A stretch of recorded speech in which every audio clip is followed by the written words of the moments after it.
છો ચવાડી મજામાં ને? શું કરો છો? ભણો છો ને? ભણવું જ જોઈએ, જીવનમાં આગળ વધવું જ જોઈએ. હું ભાવિકા તમારો ભાવથી સાથ કહું છું પીડબ્લ્યુ જાતિના ભવ્ય પ્લેટફોર્મ પર, અને આજે વાત કરી છું સેક્શન બી ની. આજે વાત કરી સેક્શન બી ની. સેક્શન બી માં બેટા કે કઈ રીતે 50 માંથી 45 પ્લસ લાવવા. આઈ નો ટફ છે, કારણ કે રાઇટિંગ સેક્શન હોય છે, રાઇટિંગમાં માર્ક્સ કપાય છે, but still with proper presentation, બરાબર, with proper presentation, proper handwriting અને પ્રોપર ફોર્મેટમાં લખેલું હોય તો દેટ ઇઝ પોસિબલ. ઓકે, કઈ રીતે? ચલો કહું છું કયા પ્રકારના ક્વેશ્ચન્સ આવે છે, તમે માર્ક્સની સ્ટ્રેટેજી કઈ રીતે બનાવી શકો છો એના વિશે વાત કરું છું. બેટા આ ઇંગ્લિશ છે તો હું તમને કોઈ એક્ઝેક્ટ ક્વેશ્ચન ના કહી શકું, બટ યસ હું તમને ફોર્મેટ સમજાવી શકું છું, બરાબર.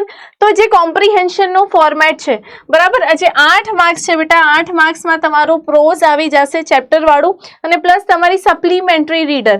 આમાંથી એ ક્વેશ્ચન્સ આવશે, બરાબર. પ્રોઝમાંથી જ મોસ્ટલી આવે છે, અને આજે 4 માર્ક્સ છે એ તમારી ન્યૂઝપેપર ક્લિપિંગ હોય છે, અનસીન વાળું, બરાબર, કે જે તમને ના ખબર હોય તમને કંઈ પણ આપી દે, ચેકબુકનો ફોટો આપી દેશે, અથવા તમને કોઈ સ્કોરબોર્ડ આપી દેશે, અથવા તમને કોઈ ડ્રાઇવિંગ લાયસન્સનો ફોટો આપી દેશે, બરાબર, કોઈ ન્યૂઝ ક્લિપિંગ આપી દેશે, અને એમાંથી ક્વેશ્ચન્સ પૂછશે.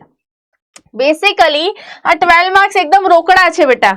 આની માટે કોઈ મહેનત નથી કરવાની, ફક્ત તમારે વ્યવસ્થિત પેરેગ્રાફ વાંચવાનો, વ્યવસ્થિત પ્રશ્નો વાંચવાના અને શોધીને આન્સર લખવાના. ઓકે, તો એકદમ રોકડા માર્ક્સ જેને કહેવાય એ તમારા 12 માર્ક્સ છે. પછી છે ડુ એઝ ડિરેક્ટેડ. એક પેલું છે કે ચેન્જ તમને કહેશે નહીં, પણ start with like this, start with this, બરાબર. તો આમાં change into tense, change into plural, બરાબર.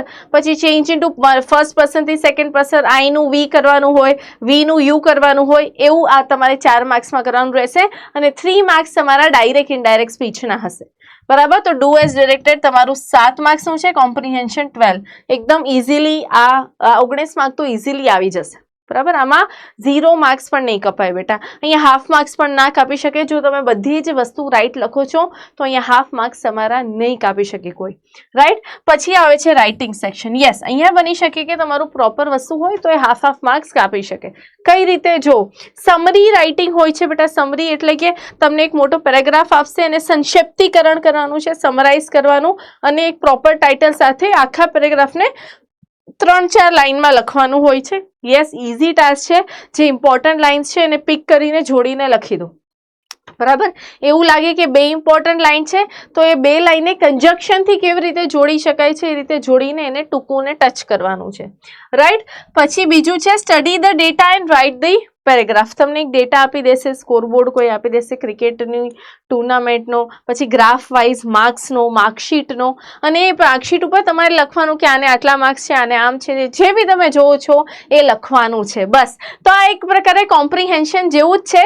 તમારે જે છે બસ તમારે વાક્યોમાં લખવાનું છે. અગેન ઇઝી, અહીંયા માર્ક્સ ના કપાય. બીજું છે તમારું સ્પીચ. યસ, આ 3 એવી વસ્તુ છે બેટા કે તમે પરફેક્ટ સાચું લખો તો પણ તમારા થોડા ઘણા માર્ક્સ કાપી શકે છે. તો સ્પીચ અથવા એપ્લિકેશન હોય છે 5 માર્ક, બંનેમાંથી એક લખવાનો હોય છે, બરાબર. પછી એસે રાઇટિંગ છે 8 માર્ક્સનો. એઆઈ વાળો એસે આ વખતે એકદમ મોસ્ટ આઈએમપી છે, હાઇલાઇટેડ ટોપિક છે આ વર્ષનો, તો અહીંયાથી એસે પૂછાઈ શકે છે. ઈમેલ ઓર રિપોર્ટ, આમાં પણ મોટા ભાગના સ્ટુડન્ટ્સ છે ઈમેલ લખતા હોય છે. તમને જે ઇઝી લાગે તમે લખી શકો છો, બસ ફોર્મેટ પ્રોપર હોવું જોઈએ, બરાબર. ફોર્મેટ પ્રોપર હોવું જોઈએ. તો બસ આટલું જોડશો તો 45-46 માર્ક્સ થઈ જાય છે બેટા.